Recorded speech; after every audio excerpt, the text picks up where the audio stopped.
क्या आपने भी कभी ऐसा फ़ील करा है कि यार मुझे ना पहले से ही अंदर से ये फीलिंग थी और फिर भी मैंने ये डिसीजन लिया और बाद में रिग्रेट होता है उस डिसीजन के ऊपर।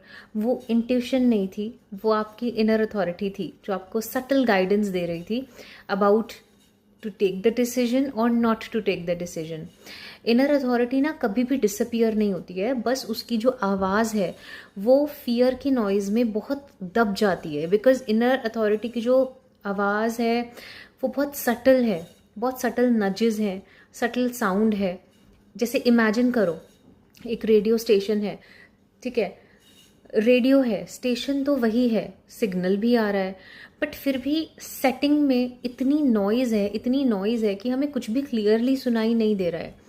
ऐसे ही हमारी लाइफ में फियर है, ओवर थिंकिंग है, पीपल प्लीजिंग है, कंपैरिजन है, वैलिडेशन है, इतना नॉइज़ है, इन सब का स्टैटिक नॉइज़ है, कंटिन्यूसली आ रहा है हमारे कानों में ये नॉइज़।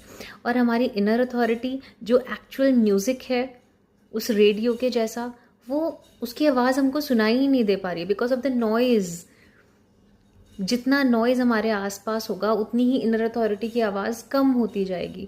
इसके ऑपोजिट, अगर हम जब हम काम होते हैं, जब हम शांति से थोड़ी देर बैठते हैं, आत्म मनन करते हैं, कहीं गार्डन में वॉक पर जाते हैं या जर्नलिंग कर रहे होते हैं अपनी लाइफ के बारे में, सिर्फ साइलेंस के 5 मिनट अगर हम अपने खुद के साथ बिताएं तो वो जो आवाज़ है ना इनर अथॉरिटी की, खुद की विजडम की, वो फिर से सुनाई देने लगती है।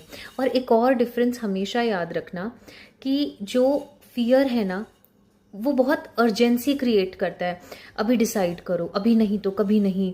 लेकिन इनर अथॉरिटी ना पैनिक क्रिएट नहीं करती। इनर अथॉरिटी के साथ पीस जुड़ा हुआ होता है, एक क्लैरिटी होती है, एक स्ट्रेंज सी नोइंग होती है, like I already know that it's going to work. तो फियर में वो चीज़ नहीं होती है। एक स्ट्रेंज सी नोइंग होती है, जैसे कि I don't know why but this feels right to me. तो जब भी कोई डिसीजन लो, पहले अपनी बॉडी से पूछो कि मुझे इस डिसीजन के बारे में एक्सपैंडेड फील हो रहा है या थोड़ी घबराहट, सफोकेशन, कॉन्ट्रैक्टेड सा फील हो रहा है। बॉडी कभी झूठ नहीं बोलती, ठीक है। तो अपने कमेंट्स में लिखो कि I am listening to myself, to my wisdom. Okay.